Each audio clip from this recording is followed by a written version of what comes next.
Hi guys, I'm here to tell you about my CAMHs experience, and I'm wearing my work clothes, just excuse that, I've been at work this morning. I just want to say at the beginning of this video, everybody's experience is different. You need someone to talk to, then please try CAMHs because you never know, they may actually help you. This experience is my own experience in my town with the CAMHs in my area, and it just turned out to be awful. But yeah, you never know how your experience may go, so you may as well just try it out. If I keep looking down here, it's because I am looking at my laptop, which has like loads of notes on it, because otherwise I'll forget. And I probably have forgotten stuff on it anyway, because it was literally a whole year. It was like over like 2 or 3 years, this whole camp experience, so yeah, it's a lot. Sorry about the lighting as well. This is the best you're going to get in winter, because I don't have professional lighting. So yeah, let's get into it. It started off halfway through 10, where I was seeing this school counsellor, and it turns out that she happened to like work with CAMHs, and she just came over from the CAMHs building to our school because it was just easier, I think. But yeah, she was awful. She didn't help at all. In fact, she would ask me the same questions every single week, and it wasn't like the questions, how are you doing? It was the kind of questions like, do you have a dog? And it was like, as many of my school friends knew, she would literally ask me every single week if I had a dog, and it's like, if you can't even remember whether I have a dog or not, like, it just felt like she didn't care and she didn't have any interest in the sessions we were having, and she'd just completely forget about what we talked about. At the time, I was also currently speaking to one of my teachers about this and saying this school counsellor is not helping at all, and she told me to go to the doctors. So I went to the doctors and they referred me to CAMHs, and a couple of weeks later I found out that they cancelled my referral, and it turns out that my school counsellor cancelled the referral because she said that she worked with CAMHs, so there was no need for me to go to someone else in CAMHs. So that turned out well.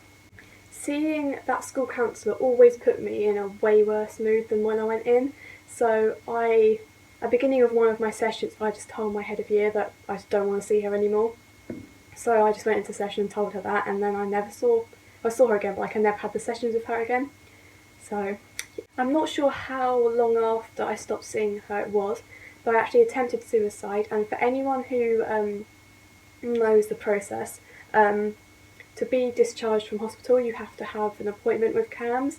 So I went to my CAMHs appointment and they told me that I wasn't bad enough to have counselling. So even though I'd just been put in hospital, I apparently wasn't bad enough to have counselling. So that was that, and I just went home. And yeah, September, October time in year 11, my mental health was getting worse and worse and worse, and I was found in school with tablets, and I'm not going to go into that. But yeah, after that I never went back to that school, and my mum went back to the doctors and got me re-referred to CAMHs. Before I get into the actual story time of the worst time at CAMHs, I'm just going to set these facts straight. I have always been slim. You can look at photos of me from any point of my childhood and you will see I was very slim. Since I was about 6 weeks old, I've always been on the 0.2 percentile line, for anyone who knows what that is. And no matter how much I eat, I cannot put on weight, and it's always really upset me. And yeah.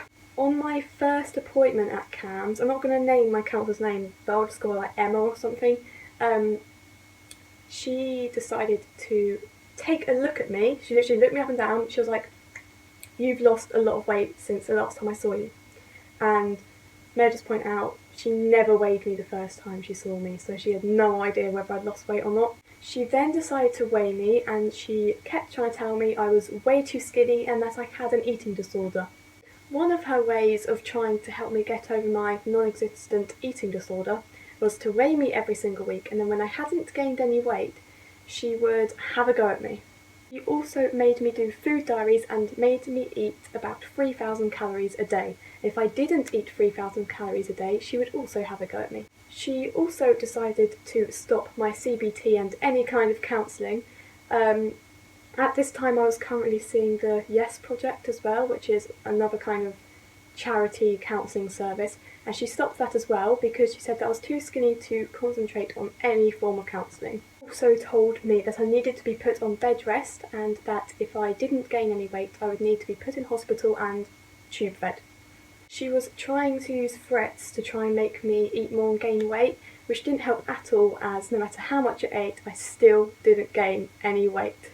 She referred me to the eating disorder clinic about 3 times, I think it was, and she also accused my parents of starving me. Doing this, it put my mental health at such a low because I'm such a people pleaser.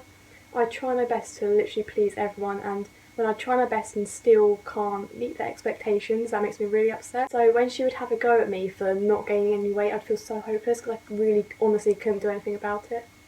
We actually went to a hospital, I think it's the hospital in Red Hill. I go there because of allergies and bad circulation, that kind of stuff. But we went there and we told him about it, and his words were, "They are harassing you." 9 months passed of constant food diaries, constant weighing, constant having a go at me, that kind of stuff. She finally referred me to Great Ormond Street Hospital so they could do loads of tests on me to see if I'm actually too underweight. And in her words, I was having the tests to see if I was malnourished. The tests I had ranged from MRI scans to bone density scans to pelvic scans and all that kind of stuff. All of the tests came back saying that I was a perfect weight for me. I then went back to CAMHs after that, as I'd recently turned 16 and I discharged myself. For anyone who doesn't know, as soon as you turn 16 you can discharge yourself. So I did just that because I just couldn't cope with it. Was literally every single week and I just couldn't cope with it because they just made me so much worse. During this, no matter how much evidence we had to show Emma that I was a perfect weight, that there was nothing wrong with me, that I've always been like this, she would not listen. She wouldn't even take in what my mum was saying to her or what I was saying to her. She would completely ignore what we were saying. And just continue going on about the fact that I was too underweight and I need to eat more and all of that. I would like to point out that she also continued this through my GCSE exams. She would still weigh me, she would still have a go at me if I didn't gain weight, and to me personally that added a lot more stress and anxiety on top of the exams I was already having to take, and I personally think she should have stopped that, especially around exams, seeing as they were only 4 or 5 weeks long. But I have always hated being skinny. It would be the first thing bullies used to get against me. It's always just been a big issue of mine. I've always hated it so much. And to have someone point it out to me that I look like I have an eating disorder every single week has made me so much worse. During this time I developed emetophobia, and if no one knows what that is, I made a video on it a few months ago. I'll leave the link down below if you want to go watch that. But I'd always had a fear of being sick, but there's a difference between having a fear of sick and having emetophobia. And thanks to CAMHs, I developed emetophobia. I developed it really bad, to a point where I couldn't get out of bed because I felt too sick, even though I didn't actually feel sick, if that makes sense. Everything just went downhill, really. If you're wondering how I think that they caused me to have it, one of the main reasons is I didn't have it before I got referred to them. I developed it a few months after seeing them, when they were making me check food packets, checking all the food I was eating and that kind of stuff, which I think triggered the main start of it. The question I have for them is, why didn't you help me? Instead of focusing and harassing and bullying me over something I didn't have for a year, why didn't you give me the CBT and counselling that I went there for? I wasn't too skinny to concentrate on something that would help me get better. There was a reason that I got referred to CAMHs for the 3rd time, and you completely ignored that reason. Instead of helping me for the reason I got referred, why did you make me so much worse? This experience has affected me in such a bad way, and it'll probably last my lifetime. I didn't go into too much detail because I didn't want to scare people away from going to CAMHs, because it might end up helping them, because I know a couple of people it's helped.